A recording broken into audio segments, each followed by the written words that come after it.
살펴보는 G 뉴스입니다. 모바일 게임 포켓몬고의 이용자가 폭발적인 기세로 증가하고 있습니다.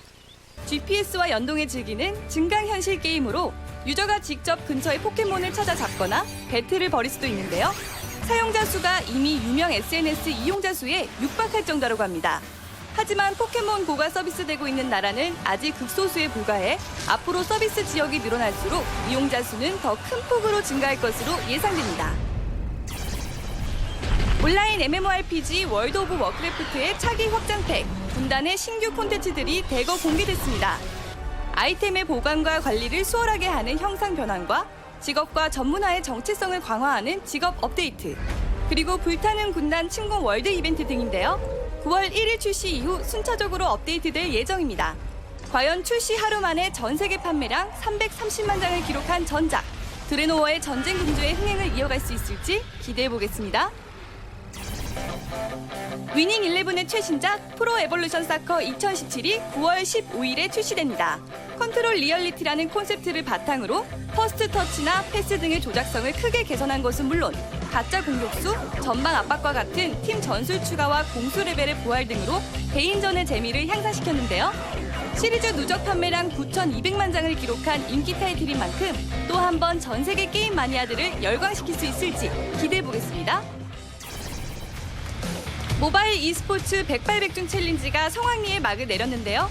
한중전 티켓이 걸려있는 3, 4위전에서는 주목이 헌터를 상대로 압도적인 경기력을 선보이며 3대0 완승을 거뒀습니다. 대망의 결승전에서는 무패로 진출한 하늘과 다크호스로 떠오른 폴이 맞붙었는데요. 양 팀이 1승씩 가져간 상황에서 펼쳐진 3라운드. 역전에 역전을 거듭하며 시종일관 박빙의 승부를 펼친 결과 폴이 1승을 추가해 유리한 고지를 점령했습니다. 결국 뛰어난 팀플레이를 앞세운 폴이 4라운드마저 가져가며 상금 1,000만 원과 우승 트로피의 주인공이 됐는데요. 우승팀인 폴과 함께 탑3 클랜인 하늘과 주목은 7월 31일 펼쳐지는 한중전 참가 자격을 획득했습니다. 중국 선수들도 오셔가지고 재밌는 경기, 이제 네. 정말 잘하는 팀 만나면 재밌더라고요. 그래서 재밌는 경기 진짜 한번 해봤으면 좋겠습니다. 중국 상위 3개 팀과 총 상금 1,200만 원을 놓고 격돌하게 될 한국 대표팀. e스포츠 종주국으로서의 자존심을 지켜내길 바랍니다. 새채미로 평가받는 페이커 이상혁 선수가 LOL 챔피언스 코리아 통산 1000킬 달성이라는 또 하나의 금자탑을 세웠습니다. 지난 11일 MVP와의 1세트 경기에서 페이커 선수가 비욘드 김규석 선수를 잡아내며 1000킬을 돌파한 최초의 선수가 됐는데요. 이는 2013년 4월 6일 CJ 블레이드전 데뷔 이후 1193일 만에 달성한 것입니다. 이날 비욘드를 시작으로 6킬 2데스 10어시스트를 기록하는 등 팀의 승리를 견인하기도 했는데요. 페이커 이상혁 선수의 의미 있는 기록과 함께 점점 더 재미를 더해가는 2016 LOL 챔피언스 코리아 서머 시즌. 잠시 후 5시부터는 지네어 그리밍즈와 KT 롤스터, MVP와 아프리카 프리스의 경기가 이어지니까요. 많은 관심 부탁드립니다. 7월 둘째 주 G뉴스는 여기까지입니다.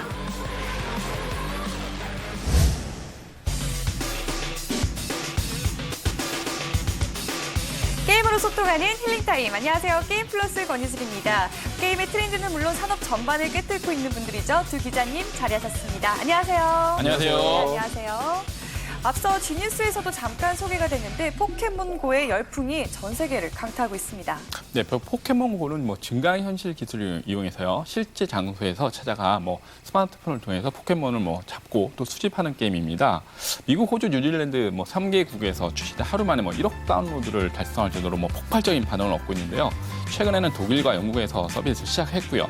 한국에서는 아직 출시가 되지 않았습니다. 그런데 현재 속초랑 양양, 울릉도 등 지역에서 포켓몬고가 가능하다는 것이 알려지면서 해당 지역을 찾는 사람들이 몰려들고 있어서 교통편이 지금 매진되고 있는 기이한 현상이 좀 발생하고 있습니다. 예, 서비스 때는 사실 국가의 계정으로 바꿔야 되는, 설치를 해야 되는 좀 복잡한 과정이 있지만요. 또 국내 다운로드 수만 벌써 41만 다운로드가 기록했다고 벌써 얘기가 나오고 있는데요. 역시 포켓몬고의 가장 큰 흥행력은 역시 게임 이용자들을 또 현실로 불러냈다는 점이 저는 가장 크다고 볼 수 있습니다. 올해로 20주년을 맞이한 포켓몬이 AR을 만나서 또 주춤했던 닌텐도의 명성을 다시 끌어올리고 있기도 한데요. 포켓몬고 출시 이후에 또 현재 닌텐도 주가가 90% 이상 급등하기도 했었고요. 또 국내 게임 증강현실 또 그 차용하고 있는 그런 게임사의 주가가 또 역시 급등하는 등 역시 포켓몬고 열풍은 정말 계속될 것 같습니다. 네, 기술 개발에만 집중해왔던 국내 게임 업계, 이제는 콘텐츠 개발에도 눈을 돌려야 한다는 목소리가 높아지고 있는데요. 성급하게 트렌드를 쫓기보다는 장기적인 전략으로 대응해 나가야 할 것입니다. 이처럼 IP의 중요성이 높아지고 있는 이때 인기 아이돌 IP를 활용해 게임이 출시돼 화제를 모으고 있는데요. 모바일 런 게임 엑소런의 개발자를 G 리포트에서 직접 만나봤다고 합니다.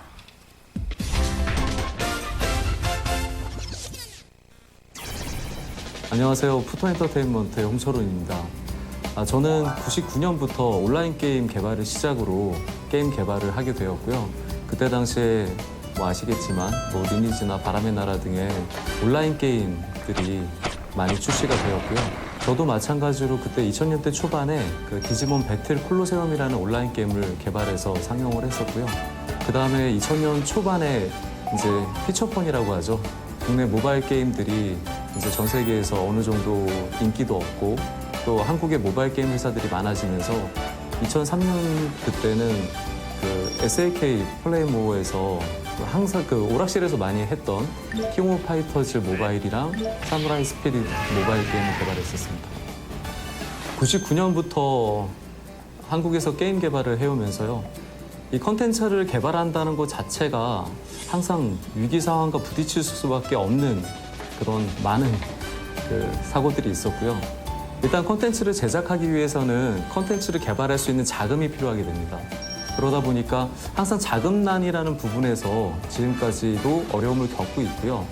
그런 자금을 이제 최근에 콘텐츠진흥원에서 하는 가치평가 제도를 통해서 그 콘텐츠의 가치를 금액으로 매겨주고 그 개런티된 걸 가지고 이제 다양한 융자라던가 투자를 받을 수 있는 이런 새로운 제도가 생겼습니다. 저희가 이제 그런 가치평가 1호 기업으로 선정이 되면서 지금은 이제 콘텐츠를 제작할 수 있는 제작 비용을 선순환 쪽으로 투자도 받고 융자도 할 수 있는 그 기회를 통해서 저희는 지금 다양한 게임들에 대한 제작비를 확보를 하면서 개발을 하고 있습니다. 콘텐츠 가치평가 기업 1호, 그리고 저희가 개발하고 있는 엑소로는 콘텐츠 가치평가 게임 1호로 선정이 되어서 현재 막바지 작업을 열심히 하고 있습니다. 현재 저희가 개발 중인 엑소론 게임은요. SM 엔터테인먼트의 유명 그룹 엑소의 캐릭터를 이용한 달리는 게임이고요. 그 엑소의 세계관에 맞춰서 다양한 그 시나리오와 또 270개의 스테이지를 클리어해서 하는 시나리오 모드가 있고요. 친구들과 랭킹 경쟁을 할 수 있는 그런 무한 모드, 그리고 뭐 다양한 그 런게임에서 볼 수 있는 모든 요소들이 다 들어있긴 한데요. 저희 엑소론의 차별점은 엑소의 캐릭터를 저희가 좋아하는 멤버를 선택을 하고 그 멤버의 다양한 코스튬, 그리고 팬들이 서로 간에 그 같이 공유할 수 있는 팬덤 시스템 자체가 잘 되어져 있는 게 저희 엑소런 게임의 특징입니다. 다른 런게임에서는 현재까지 그 캐릭터의 특성을 살린 코스튬 시스템은 아직 구현된 적이 없습니다. 근데 저희는 이제 엑소의 팬덤을 위해서 다양한 코스튬들을 자기가 좋아하는 걸 선택하고 또 구매해서 그 갈아입혀 볼 수 있는 그런 코스튬 시스템이 들어가 있는 게 가장 차별화 요소라고 생각을 하고 있습니다. 현재 엑소런은 13개국 언어로 글로벌 원빌드로 개발을 하고 있고요. 전 세계에 있는 글로벌 팬들에게 동시에 오픈할 수 있도록 그렇게 준비를 하고 있습니다. 엑소론 게임의 출시 이후에도 뭐 수많은 한류 스타들을 이용한 IP들은 저희가 계속 꾸준히 만들어서 한류 스타들을 사랑하고 있는 그 수억 명의 팬들을 위해서 다양한 한류 IP 게임들을 계속 만들어 가겠습니다.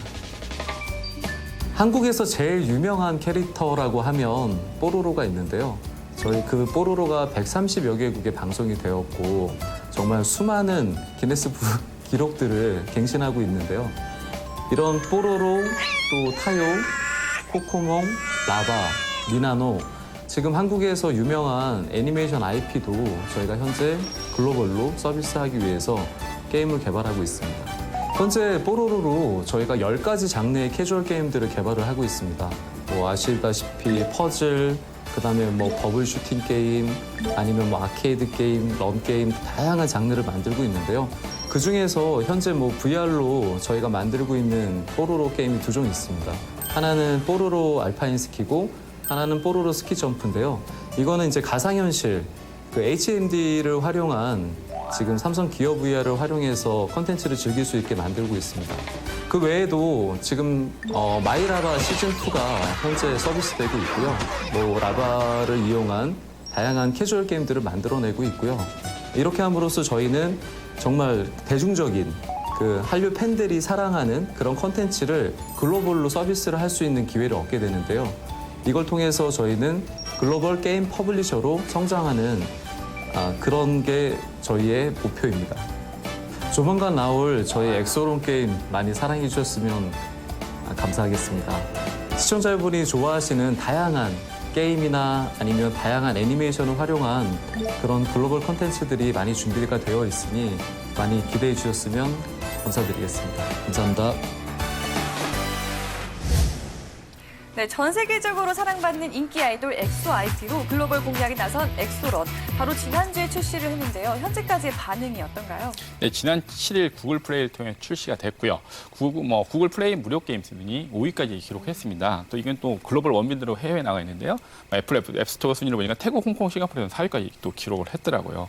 성공적인 출시를 기념해서 또 엑소 콘서트에 초청하는 이벤트도 진행 중인데요. 스테이지 모드 20을 달성하거나 보석을 충전하면 자동 응모가 되고요. 전체 30장을 갖다가 선물한다고 합니다. 예, 뭐 엑소론처럼 인기 아이돌의 그 초상권이나 음원 등의 IP를 활용해서 또 게임 출시가 이어지고 있습니다. 모바일 게임의 엔터테인먼트 산업의 새로운 수입 창출 창구가 또 되기도 하고 있는데요. 2014년에 그 출시된 게임 리듬 게임이죠. 슈퍼스타 SM 타운 경우에도 현재 누적 매치 벌써 80억 정도를 기록하고 있다라고 하고 또 SM의 로열티 수입만도 거의 한 40억 정도로 예상되고 있다고 합니다. 엑소론 역시 뭐 게임과 엔터를 결합한 또 융합 콘텐츠인 만큼 또 다른 성공 사례가 될 수 있을지 기대가 모아집니다. 게임은 엔터테인먼트뿐만 아니라 교육과 과학기술 등 다방면으로 활용도가 높아지고 있는데요. 이런 기분 좋은 움직임이 앞으로도 지속되길 바랍니다. 자, 이어지는 G랭크에서 7월 둘째 주 게임 순위를 만나보시고요. 잠시 후 2부 G피플에서는 한국 최초의 그래픽 MMORPG로 국내 온라인 게임 산업의 포문을 연 세계 최장수 온라인 게임을 만나보는 시간 마련했으니까요. 채널 고정해 주시기 바랍니다. 저희는 잠시 후 다시 돌아오겠습니다.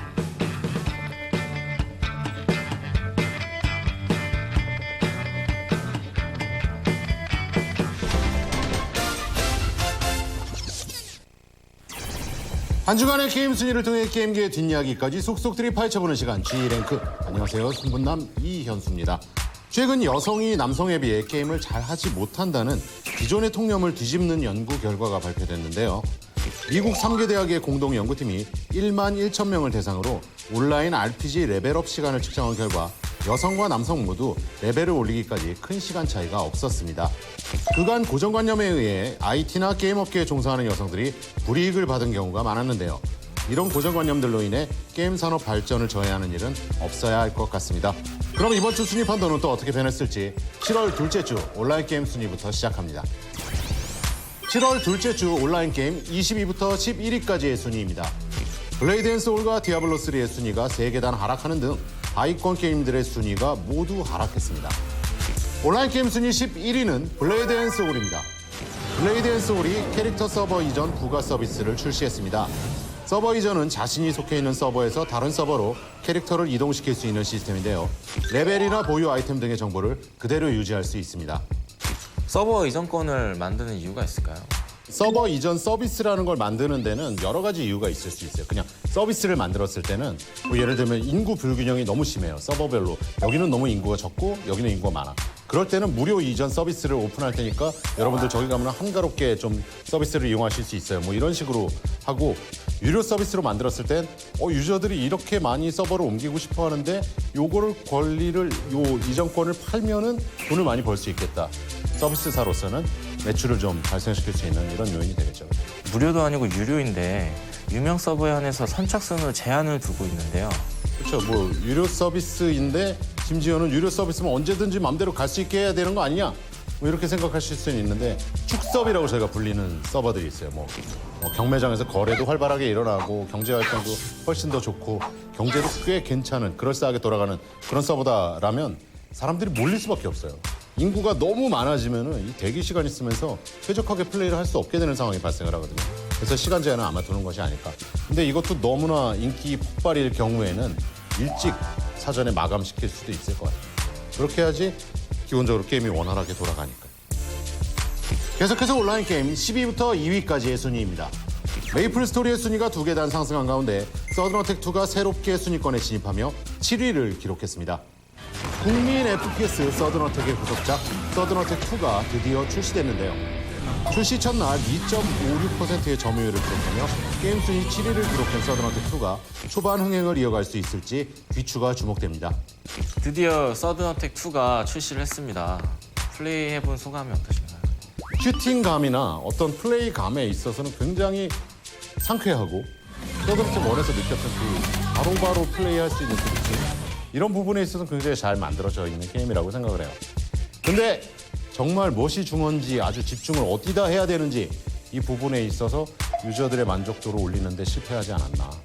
예를 들면 리로드 모션부터 시작해서 맵에서 끼는 현상에서 발생하는 말도 안 되는 버그들, 이런 부분들, 그리고 여성 캐릭터가 사망을 하면은 갑자기 총성이 멎습니다. 그래서 시체 근처로 다 모여요. 집도이가 한 분 계십니다. 적군 집도이가 총을 쏴서 자세를 계속 바꿉니다. 잠시 동안 명복을 빌어주는지 주변에 이렇게 다 둘러서서 잠시 동안 계시다가 떠나는, 뭔가 FPS, 밀리터리 FPS를 이용하시는 방향성을 조금 착각하고 계시는 게 아닌지. 지금 현재로서는 좀 좋은 쪽의 이슈보다는 좀 나쁜 쪽의 이슈들이 좀 많은 것 같아요. 뭐 시중에서 뭐 이런 얘기들이 좀 돌아요. 오버워치가 지금 발매가 되고 PC방에서 압도적인 인기를 끌고 있기 때문에 이거를 그냥 놔뒀다가는 오버워치가 시장 자체를 잠식해버리고 나서 우리가 들어갈 수 있는 구멍이 없을 수도 있다라고 생각해서 서둘러서 발매를 한 게 아니냐. 오버워치가 발매가 되고 나서 유저들의 눈높이가 훨씬 더 올라갔다고 생각해요. 어떤 디테일 면에 있어서. 그렇기 때문에 개발 기간을 조금 더 길게 잡아가서 이 디테일을 높이고 유저의 만족도를 올리는 작업을 했었어야 맞지 않겠느냐. 300억, 400억짜리 게임이 되더라도 조금 더 투자를 해서 조금 더 튜닝을 해서 나오는 게 맞지 않았는가. 지금 뭐 서비스사로서 그리고 또 개발사로서는 굉장히 좀 힘든 시기를 보내고 있지 않을까. 그렇다면 과연 7월 둘째 주 온라인 게임 순위 1위를 차지한 게임은 오버워치입니다. 지난 6일 오버워치가 미국 공식 SNS를 통해 신규 영웅에 대한 힌트를 공개했는데요.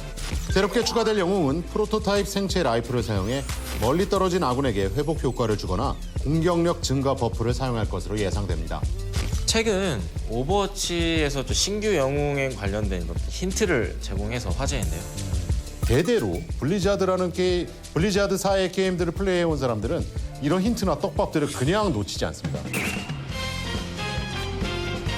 이 힌트를 가지고 다음 캐릭터는 어떤 배경이기 때문에 어떤 캐릭터가 나올 것이다. 그리고 외형은 어떻게 생겼을 것이다. 이 부분까지 추리 소설을 쓰시는데 이게 또 맞기도 하거든요. 그래서 이 블리자드 퀴즈가 또 한 번 발동됐는데 이번엔 오버워치에서 발동됐다는 이 부분에서 오버워치도 정말 전 세계적으로 대세 게임으로 이제 자리 잡고 있구나, 이런 분위기를 느낍니다. 이런 와중에 오버워치의 새로운 상표권이 출원했다고 해서 역시 화제인데요. 그렇죠. 상표권 출원을 또 했는데 이게 아무래도 모바일 게임이 아니냐, 이런 예측들이 또 나오고 있는데, 오버워치는 콘솔에서도 콘솔 컨트롤러 마우스가 없는 상태에서도 이게 굉장히 즐거움을 그대로 옮겨온 듯한 그런 분위기를 주고 있거든요. 그리고 최근 분위기를 또 살펴보죠. 모바일 쪽에서 FPS 게임들이 새로운 가능성을 계속해서 열어주고 있어요. 그 리더가 중국 쪽이긴 하지만 여기까지의 단서들을 조합을 해보면 오버워치는 마우스와 키보드로 하는 그 쾌속 플레이가 아니더라도 어느 정도 플레이의 쾌감이 살아있다. 그리고 오버워치가 가지고 있는 어떤 전장으로의 쾌속 진입, 그리고 캐릭터 전환, 이런 부분이 모바일 게임성하고 그렇게 크게 차이가 있습니다. 그래서 아마도 샷에 있어서의 어떤 정밀도를 어느 정도 버리고 간다라고 한다면 모바일에서 충분히 오버워치를 플레이 가능하지 않을까. 물론 살짝 걱정이 되는 부분이 오버워치 캐릭터들은 다양한 스킬을 가지고 있다. 무기 전환을 다양하게 하는 건 아니지만 스킬을 적재적소에서 활용하게 되는지, 이거를 모바일에서 어떤 식으로 버튼화할지, 어떤 형태의 조작을 가져가게 될지 부분에 있어서만 잘 해결한다면 오버워치는 모바일에서 충분히 가능한 수준의 슈팅 게임이 아닐까. 이번 주 온라인 게임 순위에서는 여름 방학 시즌을 노린 서든어택2의 출시로 인해 여러 게임들의 순위에 변동이 있었는데요. 그럼 모바일 게임 순위에는 어떤 변화가 있었을지 지금 바로 확인해 보시죠.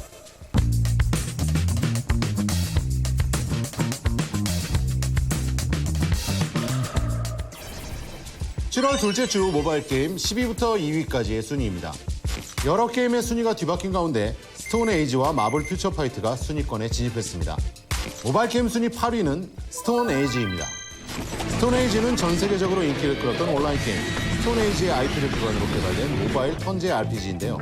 출시 직후 애플 앱스토어 매출 순위 1위를 달성하고 7일 만에 구글 플레이 스토어 매출 순위 1위를 기록하며 초반 돌풍을 일으켰습니다. 근데 지금 스톤 에이지가 네. 굉장한 상승세를 보이고 있는데 비결이 있을까요? 좀 최근 들어서 정말 금빛 갑옷과 불화살과 이것으로 치장한 액션 RPG 빵빵빵빵 뭐 이 부분에 약간 좀 진려하고 있는데 좀 새롭게 캐릭터의 귀염성과 이런 걸 어필할 수 있는 RPG 타이틀이 등장했다는 면에 있어서 좀 주변을 환기시킬 수 있는 그런 상황은 됐을 것 같아요. 근데 그 타이틀이 스톤 에이지라는 건 또 시사하는 바가 있죠. 스톤 에이지를 플레이해본 유저들은 그렇게 많지 않을지 몰라도 스톤 에이지라는 게임이 있었다는 걸 알고 있는 유저들은 굉장히 많거든요. 그러니까 뭔가 대작이 나왔다라는 이미지를 전달하기에는 스톤 에이지라는 이름만으로도 충분하지 않았을까. 국내도 국내지만 좀 세계 시장을 염두한 그런 부분들이 많이 엿보이거든요. 국산 게임인데도 불구하고 약간 국적이 애매모호한 이 분위기거든요. 무국적성을 띠고 있다고 그러는데 그 아트에서 오는 뭔가 어디에도 속하지 않는 너무나 한국 게임 같아 이런 분위기와 너무 미국 게임 같아 이런 것이 아닌 약간 중간에 떠있는 태평양 어디선가 만든 듯한 무국적성 캐릭터의 대표적인 게 디즈니 애니메이션에 나오는 캐릭터들 디즈니 3D 애니메이션에 나오는 캐릭터들을 좀 생각하시면 될 것 같아요. 이것과 분위기가 굉장히 흡사하거든요. 이런 부분에 있어서는 이제 북미하고 유럽 쪽에서도 기대 이상의 매출을 좀 올릴 수 있지 않을까 저는 개인적으로 그렇게 생각합니다. 모바일 게임 순위 5위는 클래시 로얄입니다. 지난 4일 클래시 로얄에 토너먼트가 추가됐습니다. 토너먼트는 호스트가 기간 및 준비 시간 등을 적은 후 개최할 수 있으며 비밀번호를 설정할 수 있어 지인들끼리 즐길 수도 있는데요. 순위에 따라 보상이 담긴 상자를 얻을 수 있으며 토너먼트 규모가 커질수록 더 많은 보상을 받을 수 있습니다. 드디어 클래시 로얄에 토너먼트 기능이 생겼습니다. 네, 새 기능이 들어갔고 새 유닛, 밸런스 패치 이런 것만으로도 모자라니까 이제 너희들 돈을 한번 훨씬 더 써봐라! 뭐 이런 느낌으로 유료 토너먼트를 업데이트를 했습니다. 토너먼트 구조는 간단합니다. 일단 돈을 가지고 있는 유저가 토너먼트를 개최를 하고 개최를 하면은 거기 인원수에 맞게 유저들이 이제 진입을 해서 거기서 이제 1승 할 때마다 트로피를 뭐 가감하면서 가장 트로피를 많이 획득한 유저들 이제 좀 순차적으로 해갖고 순위별로 이제 보상을 주는 이런 모드죠. 근데 지금 보면 최대 1000명까지 즐길 수 있다고 하는데 네. 이거 1000명이라는 숫자가 엄청난 것 같은데 그렇죠. 최대 1000명이 즐길 수 있는데 그러려면 제가 계산해봤습니다. 계산기로 계산해보니까 227만 5,020원이 필요해요. 1000명짜리 토너먼트를 열려면 227만 5,020원이 필요해요. 토너먼트 하나를 열기 위해서 220만 원을 사용할 수 있는 이게 우리는 정말 생각만 하는 정도지만 쉽게 쓰시는 분들이 있거든요. 이런 지역을 위해서 아주 크게 쓰는 사람들을 위한 큰 과금 모델을 하나 만들었다. 유저들은 그냥 토너먼트가 생겼으니까 그냥 저희 가서 플레이 시간을 좀 더 알차게 써볼까 이 정도지만 정말 돈 있는 사람들한테 돈을 뜯어낼 수 있는 이 과금 모델을 또 하나 추가한 게 아닌가. 그렇다면 과연 7월 둘째 주 모바일 게임 순위 1위를 차지한 게임은 세븐나이츠입니다. 이렇게 모바일 순위 분석까지 끝났습니다. 이번 주에는 대규모 업데이트를 통해 순위 반등에 성공한 세븐나이츠가 모바일 게임 1위를 차지했는데요. 과연 다음 주 순위 판도는 또 어떻게 변할지 기대해보면서 소문남의 G랭크 여기서 인사드리겠습니다. 감사합니다.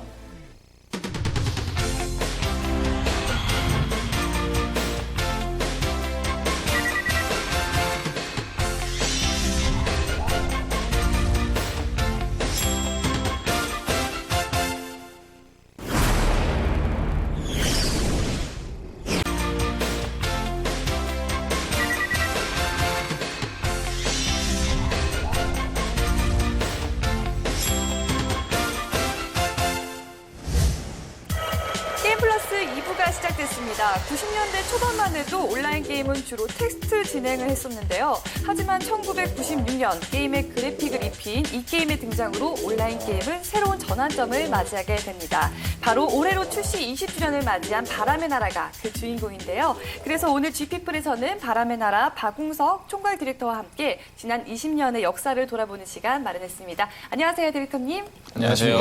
반갑습니다. 먼저 오진 시청자 여러분께 인사 한마디 부탁드립니다. 안녕하세요.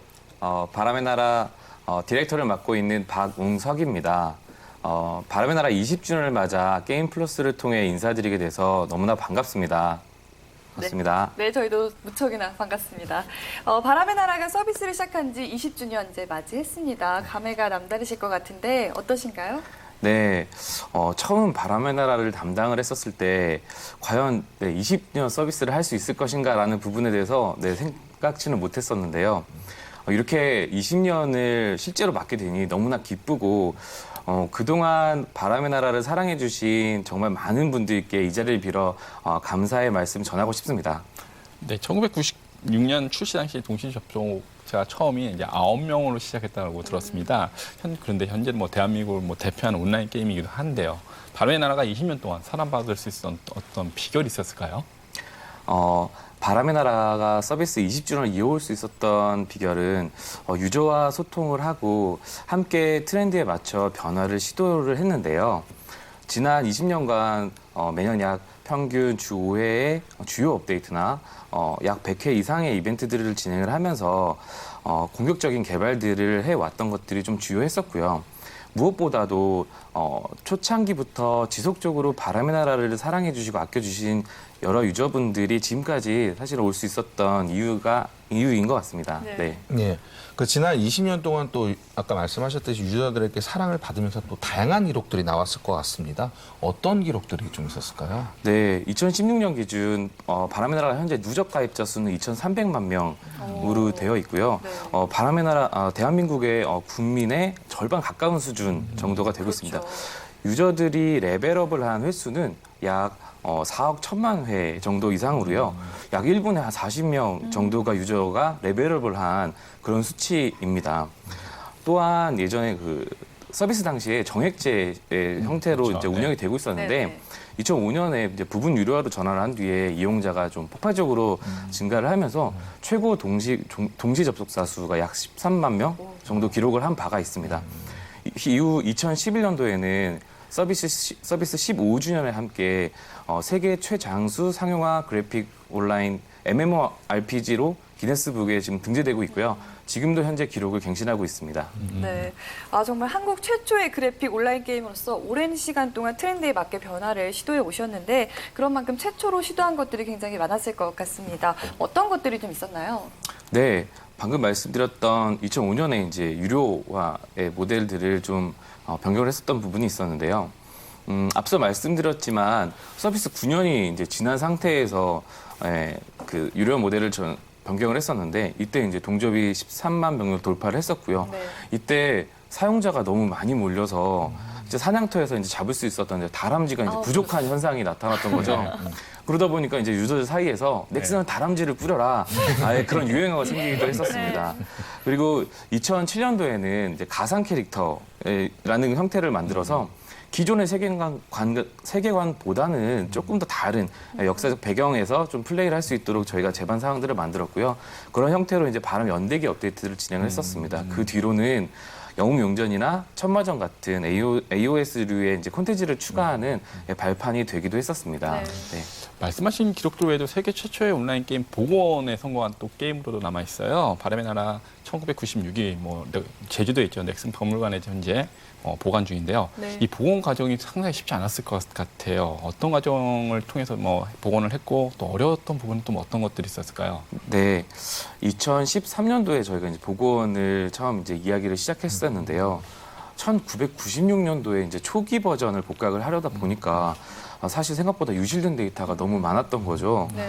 그래서 정말 이거 과연 복각을 할 수 있을 것인가라는 부분에 대해서 되게 좀 심각하게 고민을 하는 상태였어요. 근데 그러던 와중에 굉장히 예전에 이제 게임 잡지를 통해서 부록 CD로 네, 이제 저희 클라이언트가 나가는 것들이 이제 네. 좀 생각이 네네. 났고 그러다 보니까 수집가 분들을 연락을 했어요. 그래서 그렇게 이제 CD를 받아서 참고를 하기도 했고요. 또 초기에 개발했던 또 개발자분들을 또 직접 만나서 좀 자문을 구하면서 진행을 했는데 네, 생각보다 좀 쉽지는 않았던 네, 일이었습니다. 네. 그 지난 20년 동안 또 국내 게임 시장의 맏형이라고 볼 수 있죠. 저 바람의 나라를 서비스를 하면서 사실은 어려웠던 순간도 많으셨을 것 같습니다. 어떤 부분이 있었는지 또 이를 좀 어떻게 극복했는지 좀 궁금한데요.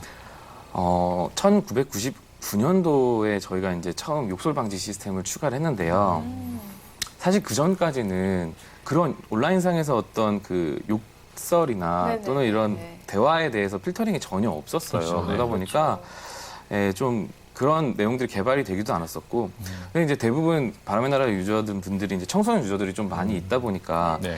통신이 또 있는 상태였고 통신 용어가 좀 사회적으로 좀 우려가 되고 있었던 또 시기였었습니다. 그러다 보니까 저희가 이제 욕설 방지 시스템을 도입하게 되었었고요. 2000년도에는 좀 대대적으로 저희가 이제 그래픽 리뉴얼을 진행을 했었어요.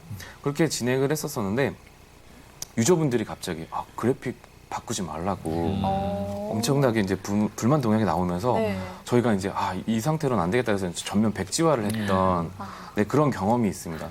사실 저희가 뭐 반년 이상 개발을 해오다가 네. 이것들을 전면적으로 이제 백지화하면서 취소한다는 것 자체가 좀 쉽지는 않은데요.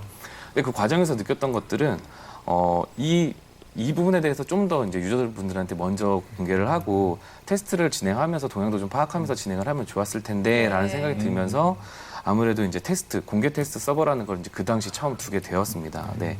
그렇게 진행을 했었고요. 그 밖에는 2001년도에 비밀번호를 분실하는 경우 이제 비밀번호를 되찾을 수 있는 기능들이 없었던 거죠. 지금 생각해 보면 사실 너무나 당연한 것들이지만 그렇죠. 그 당시에는 하나하나 이제 없었던 내용들을 문제가 생겨서 거기에 대한 개선을 하고 불편한 점들을 또 해결을 하고 하는 형태로 하다 보니까 저희가 계속 네, 이런 형태들로 서비스를 했었고요. 불편한 점들을 배우고 저희가 이제 그런 불편한 점들을 배웠고 거기에 대해서 업데이트를 어떻게 해야 되겠다라는 형태로 네, 서비스를 계속 이어나가기 시작했습니다. 네. 뭐 지금 생각해보면 굉장히 당연한 것들인데 그런 그렇죠. 것들의 시초가 되셨고 그 위기가 있을 때마다 항상 유저들과 소통을 했기 때문에 이렇게 바람의 나라가 쭉 장수할 수 있지 않았나 싶습니다. 박용석 총괄 디렉터께서는 2010년부터 바람의 나라를 맡게 되셨는데요. 이게 사실 워낙 명성이 높은 게임이다 보니까 부담감이 굉장하셨을 것 같아요. 바람의 나라를 담당하면서 남다른 운영 철학 같은 건 있을까요? 네, 제가 왔을 때 처음에는 좀 바람의 나라의 세계관에 맞춰서 개발을 하기 위해서 좀 많이 노력들을 했었고 고민을 많이 했었습니다. 근데 그러면서 계속 개발을 해오면서 느꼈던 부분들은 아무래도 저희가 제시하는 방향도 중요하지만 유저와 소통을 하는 게 좀 더 중요하다는 생각을 하게 됐어요. 그러다 보니까 그 소통을 하기 위해서 좀 더 강화를 해야 되겠다 그런 방식의 생각에서 바람 서비스 센터라든지 전국 투어 같은 오프 행사 직접 저희가 전국을 돌아다니면서 네. 유저분들을 만나고 같이 앉아서 원 테이블에서 같이 이야기를 하고 하는 등을 하면서 같이 개발에 이야기하고 성장하기 위한 노력들을 했었습니다. 그렇지만 바람의 나라의 어떤 특징이라는 것들도 되게 중요하기 때문에 이것들을 계속 지켜나가기 위한 노력들을 해야 될 것 같고요. 또 이 지금의 어떤 트렌드에 맞춰서 또 계속 발전하기 위한 노력들을 해야 될 것 같아서 이런 많은 고민들을 하고 있는 상태입니다. 네. 물론 지금 뭐 개발 전체적인 총괄을 맡고 계시지만 그 전에 뭐 개발팀에서 근무하셨다고 들었어요. 특별히 뭐 개발 과정에서 뭐 기억에 남는 에피소드가 있다면 어떤 것들이 있을까요? 네, 바람의 나라 하면 좀 이렇게 생각나는 것 중에 하나가 네. 체류라는 부분인데요.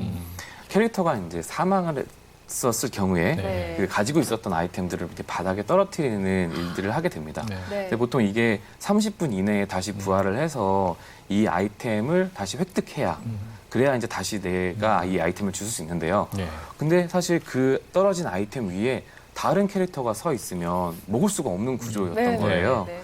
그래서 이 아이템들을 먹기 위해서 유저분들은 이제 빨리 성녀에 가서 부활을 해서 다시 돌아와서 내 아이템을 먹어야 되는 거죠.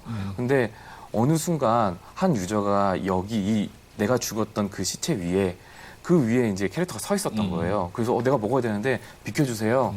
라고 얘기를 했었죠. 그랬는데 거기에 대해서 나는 그냥 비켜줄 수는 없고 네. 네 얼굴이 빡빡이니까 나는 빡빡이다. 뭐 이렇게 한번 한 20번 외치면 내가 줄게. 네, 이렇게 이제 얘기를 하면서 네, 그분들이 와서 이제 그 앞에서 이제 계속 나는 빡빡이다 이런 굴욕 연출을 하면서 그게 꽤 이제 이슈가 됐었던 네. 사항들이 있었습니다. 아우, 뭐 지금은 거의 모든 게임에서 나는 빡빡이다. 가장 게이머에게 굴욕적인 순간을 선사하는 건데 여러 가지에서 정말 시초가 됐었네요. 뭐 지금 말씀하셨듯이 바람 자체가 이제 넥슨과 또 유저들의 희노애락이 또 총 집합된 게임이라는 생각이 딱 들 수밖에 없는데요. 이번 또 20주년을 맞이해서 유저들과 또 시간을 같이 하셨잖아요. 어떤 내용들로 좀 진행이 됐습니까? 네. 행사에는 약 한 1,200명 정도의 유저분들이 찾아주셨습니다. 국내뿐 아니라 중국이나 북미 또는 해외에 거주하고 계신 분들이 유저분들이 이제 간담회를 방문해 주셨는데요. 실제 신혼여행 갔다가 그 행사에 맞춰서 이제 귀국을 하신 분들도 계셨고요. 행사장에서는 처음 게임 서비스 시작됐을 때 1996년부터 지금까지 있었던 다양한 모습들 및 게임에 관련한 아트 갤러리 등등을 전시를 하게 됐고요. 이은결 씨의 축하 공연으로부터 비롯해서 바람의 나라 OST를 바람의 나라 유저분들이 직접 그 연주를 해주셨어요. 유저분이. 그래서 20주년 그 외에는 이제 20주년 케이크 커팅을 하면서 다양한 즐길거리들을 통해 유저들과 함께 지난 20년들을 돌아보는 시간을 마련했었습니다. 특히 다오, 배지, 핑크빈 등 넥슨의 대표 캐릭터들이 한 자리에서 모여 축하 노래를 불렀고 바람의 나라 원작자이신 김진 작가님이 행사장에 차이셔서 함께 축하를 해주셨습니다. 넥슨에서 대표 캐릭터들이 모두 모여 축하를 해줄 수 있었던 것은 바람의 나라이기 때문이지 않을까 생각되고요. 되게 매우 감회가 새롭습니다. 네. 뿐만 아니라 행사에서 다양한 연령층 유저분들이 참여를 해주셨고요. 과거 이야기 속에서 추억 속의 향수들을 생각을 하셨고 현재 미래의 이야기를 통해서 새로운 모습을 보고 좋아하셨습니다. 네. 말씀하신 것처럼 20년 전에 등장한 게임이라고는 생각이 되지 않을 정도로 굉장히 다양한 연령층의 유저들이 참여해 주셨는데요. 현재 바람의 나라를 즐기는 유저층은 좀 어떻게 되나요? 네, 서비스 기간이 아무래도 20년이 되고 길다 보니까 다수 유저층이 장년층이다라고 이제 생각을 하실 수 있는데요. 이번에 저희가 조사를 해봤을 때는 20대가 약 71% 정도로 가장 많고요. 그리고 이에 이어서 저희는 50대 유저가 이제 10%로 그 다음을 하고 있고 그다음에 10대와 30대, 40대가 각각 6%씩 차지하고 있는 등 다양한 연령층의 유저들이 즐기고 있습니다. 20대 유저가 70%는 건 좀 색다른 또인 것 같아요. 그렇게 보면 좀 요즘 서비스되는 게임들이랑 별반 다름이 없는 것 같은데 이렇게 바람의 나라가 여전히 젊음을 유지하는 어떤 비결이 있나요? 네, 20대의 유저가 70%지만 사실 그다음 높은 비율을 차지하고 있는 것이 연령대가 약 50대입니다. 그러다 보니까 저희가 사실 특정 연령층에 집중을 하는 업데이트 자체가 좀 쉽지는 않아요. 그러다 보니까 조금은 더 폭넓은 연령대가 이용할 수 있는 컨텐츠를 고려하게 되고요. 그렇지만 그래도 20대 유저들이 조금 더 짜릿하게 사냥의 손맛을 좀 느낄 수 있도록 좀 더 추가를 해주는 방향들이 있는가 하면 또 50대 유저분들은 또 그 커뮤니티를 즐기시는 그 부분들에 대해서 좀 더 이렇게 새로운 재미들을 즐거움을 드리고자 좀 노력을 하고 있습니다. 네. 사실 20년 동안 세월 동안 바람의 나라가 서비스를 했는데요. 진짜 그 강산도 변한다는 세월이 20년 아니지 않습니까? 또 아까 말씀하셨던 20, 30대 유저가 벌써 20년이 지나면서 50대 유저가 벌써 10%나 아직도 차지하고 있다고 하는데요. 혹시 기억에 남는 또 유저가 있으면 좀 말씀해 주십시오. 네. 되게 기억에 남는 유저분들이 많은데요. 저희 쪽에 이제 결혼을 했다, 청첩장 저희 결혼할 거니까 청첩장 주시기도 하시고요. 진짜요? 네, 그런 경우도 있고요.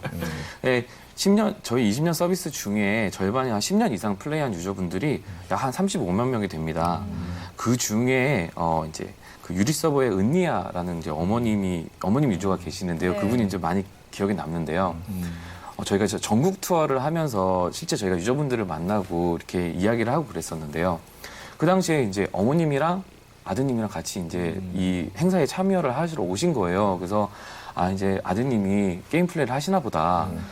그래서 이제 행사를 진행하고 있는데 질의응답을 하는데 이제 어머님이 손을 들고 어머님이 이제 이런저런 이제 말씀을 하시면서 얘기를 하시는 걸 보고 사실은 어머님이 유저였던 것들을 알게 돼서 되게 당황을 했었던 기억이 나네요. 자녀분들이 이제 되게 재밌게 플레이하는 걸 보고 자기도 이제 본인도 바람의 나라 플레이를 하게 되었다는 시작하게 된 계기가 그렇다고 하셔서 기억에 많이 남습니다. 재밌네요, 정말. 이번 20주년을 맞이해서 자사의 대표 게임들에서 바람의 나라 이벤트를 진행했다고 하는데 좀 어떻게 기획이 된 건가요? 넥슨에서 이제 바람의 나라는 넥슨에서 첫 개발작이기도 하고요. 그 뒤로 이제 되게 많은 프로젝트들이 나오면서 이제 바람의 나라 큰 형님 뻘처럼 이렇게 이제 좀 이렇게 해주시고 계시는데요. 네. 아무래도 이제 그런 바람의 나라가 20주년이 됐고 게임 산업이나 게임 업계에서도 되게 이제 의미 있는 기념비적인 이제 일정 일이다 보니까 많은 분들이 많이 도움을 주셨어요. 그래서 실제 이제 바람의 나라 유저뿐만 아니라 실제 다른 게임 유저분들도 되게 저희들 축하를 많이 해주셨고요. 그렇게 이제 정말 이 게임 업계에 계신 분들이 축하를 해주시다 보니까 정말 되게 마음 뭉클했던 그런 순간이 있었습니다. 지난 6월에 보면 6월부터 저희가 이제 일주일 동안 뭐 카트라이더나 메이플 스토리, 마비노기 등에서 넥슨 약 한 18개 정도의 게임들이 전체적으로 대규모 이벤트를 진행을 하게 됐고요. 게임 내에서는 바람의 나라 아이템, 저희 실제 바람의 나라가 아니지만 바람의 나라 아이템이나 맵 같은 거를 추가해서 로딩 페이지도 추가했고 아이템도 추가해서 계속적으로 바람의 나라 20주년 축전을 띄워주는 등 되게 한마음으로 축하해 주시는 분위기를 만들어 주셨습니다. 그렇군요. 지난 7일 서비스 입주를 맞아 업데이트된 업데이트 일환으로 신규 캐릭터도 선보였어요. 보니까요. 어떤 내용이 어떤 캐릭터고 또 이 현재까지 유저들의 반응이 또 어떤지도 또 궁금합니다. 네, 이번 신규 캐릭터는 좀 기존과 좀 다르게 광폭기를 모아서 이제 광폭 마도사라고 변신하는 것이 좀 특징의 캐릭터인데요. 광폭화 상태가 되면 일정 시간 동안 마법의 효율이 이제 극대화되는 형태의 피벗 상태로 사냥을 할 수 있게 되는 형태고요. 또한 그룹원의 능력들을 공유하거나 그룹원의 마법들을 한층 더 높게 강화하는 기술들을 가지고 있습니다. 오픈 첫날 4차 승급을 달성하는 유저가 나올 정도로 지금 현재 좀 반응이 뜨거운 상태고요. 좀 서비스 초기라서 그럴 수는 있긴 하지만 초반 리텐션도 지금 기존에 비해 한 2배 정도 높은 상태라서 그 어느 때보다 유저들의 관심이 높다고 생각하고 있습니다. 아무래도 오랜 세월 서비스가 된 만큼 또 신규 콘텐츠의 균형을 좀 염려하는 시선들도 없지 않아 있습니다. 좀 이런 의견들에 대해서 좀 어떻게 생각을 하고 계신지 또 밸런스 작업은 향후에 어떻게 진행할지 좀 궁금합니다. 오래된 콘텐츠의 불균형에 대해서는요. 사실 개발팀에서도 계속 숙제처럼 그리고 서비스가 장기화되면 될수록 이 부분은 좀 더 격차가 또 심해지는 경향이 있습니다. 그러다 보니까 저희가 항시 그 부분에 대해서 고려 안 할 수가 없어서 계속 진행을 하고 있고요.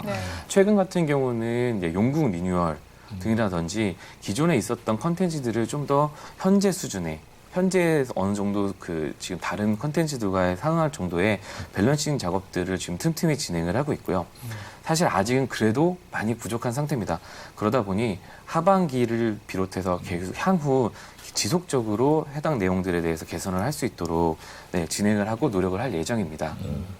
이번에 발표한 20주년 특별 영상을 또 보니까 3D 캐릭터와 커터뷰 시점을 좀 보여주시기도 했어요. 그래서 바람의 나라가 이 IP를 활용해서 다른 또 장르로 간다거나 아니면 또 다른 플랫폼으로 간다거나 이런 게 아니냐 하는 의견들이 분분한데요. 어떻게 좀 말씀해 주실 게 있나요? 네, 이게 되게 많은 의견이 있으신데요. 이번 3D 영상은요, 사실 스페셜 무비라고 보시면 좋을 것 같아요. 이게 20년 동안 서비스를 지속을 하다 보니 되게 많은 분들이 되게 우려의 목소리, 서비스를 지속하는 부분에 대해서 우려의 목소리가 굉장히 많으세요. 그러다 보니까 이번 20주년을 맞춰서 저희가 이번에 유저분들한테 앞으로도 계속 지속적으로 개발하고 더욱더 성장하기 위해서 발전할 거다, 노력할 거다라는 메시지를 드리고자 이번에 스페셜 무비를 만들게 되었습니다. 오프 행사를 진행하다 보니 10대에서 50대까지 이제 다양한 연령층들이 이제 만날 수 있었는데요. 아직도 바람의 나라 플레이를 하고 계시다는 걸 알 수 있었습니다.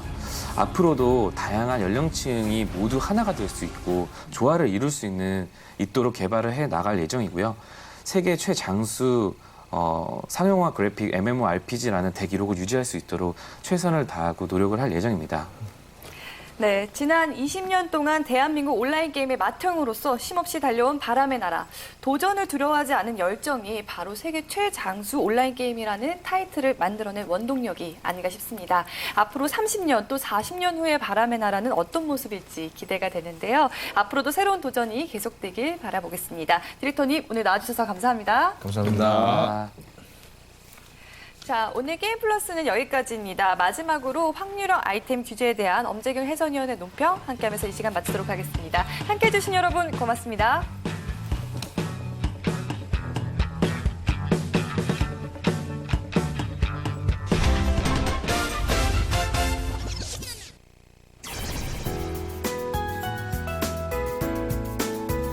게임계 화제를 집중 조명해보는 G포커스의 엄재경입니다.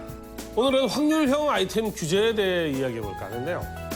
지난 7월 4일 여야 정치권에서 확률형 아이템의 세부 정보와 습득률 등의 공개를 골자로 하는 게임산업진흥에 관한 법률 일부 개정안을 각각 발의했습니다. 그동안 게임 규제와 관련해 여권과 야권이 서로 대립하는 입장에 있었던 적은 많았지만 노웅래 더불어민주당 의원과 정우택 새누리당 의원이 비슷한 시기에 각각 개정안을 발의한 것을 보면 적어도 확률형 아이템에 대해서만은 여야가 규제에 대한 공감대를 형성한 것을 짐작할 수 있는데요. 이러한 규제 정책에 대해서 게임업계 쪽의 움직임은 당연하게도 무조건적인 반대로 일관하고 있습니다. 한국인터넷 디지털 엔터테인먼트 협회에서 게임 산업의 성장 저하를 유발할 수 있는 독소법안이라는 반대 입장을 표명하는 등 강력하게 반발하고 있는 중입니다. 하지만 기존의 게임 규제법과 여론의 반응은 사뭇 다릅니다. 네티즌들은 기존의 셧다운제나 매출 뜯기 법 등을 억지라고 규정하고 대부분 게임업계에 손을 들어주었습니다. 격한 반발과 서명운동 등을 진행하며 게임업계를 지켜줬던 것이죠. 그러나 지금은 어떨까요? 그들은 높은 비중으로 이번 규제 법안을 환영하고 있습니다.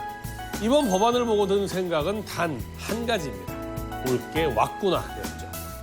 그동안 유저들이 상당한 불만을 토로했음에도 불구하고 국내 게임 업계에서는 게임성보다 매출을 올리기에 급급해 앞다퉈 확률 조작을 해온 정황이 있습니다. 유저 간담회 중에 유저들이 반발해 개발자들이 대피하는 일도 있었고 극한 확률 조작으로 인해 정치권에서도 몇 번 경고한 바 있었는데요. 하지만 자율 규제로 잘 해나가겠다는 게임 업계의 노력은 허무한 신기루에 가까웠고 자율 규제의 실효성이 늘 의문시되고 있는 상황에서 게임 유저들은 점점 지쳐갔습니다. 한 달에 수천만 원을 썼다는 사건이 벌어지길 몇 차례 드디어 정치권에서 칼을 꺼내는 것입니다. 두 정치인의 규제안을 살펴보면 확률형 아이템이 게임물 내에 존재하는 경우 이에 대한 최소한의 정보를 게임물 내에서 제공하라. 게임 아이템 및 게임머니 등을 판매할 경우 유무형의 종류와 구성 비율 및 획득 확률 등에 대한 정보를 사업자가 공개하라 수준입니다.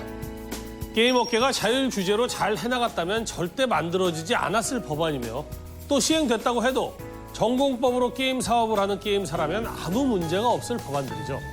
이 법안에 반대하는 게임 업계의 목소리는 그동안 잘 해먹었는데 이제 못하게 됐다는 푸념으로밖에 들리지 않을 여지가 충분합니다. 결국 모든 법의 논리는 소비자인 국민 지향적으로 흐르게 되어 있습니다.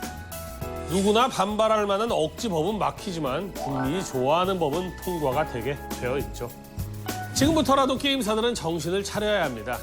유저들 중에는 오히려 피처폰 시절 탄탄한 게임성으로 승부하던 때를 모바일 게임 황금기라며 그리워하는 경우가 꽤 있습니다. 확률형 아이템으로 유저들 주머니 털기에만 급급해지고 있는 현재의 모바일 게임 업계에 이번 법안은 경종을 울린 것과 같은데요. 법이 통과될지 안 될지 알 수 없지만 국내 게임사들에게 꼭 말하고 싶습니다. 게임성을 중요시하는 게임의 본질적인 자세로 돌아가라 라고 말이죠.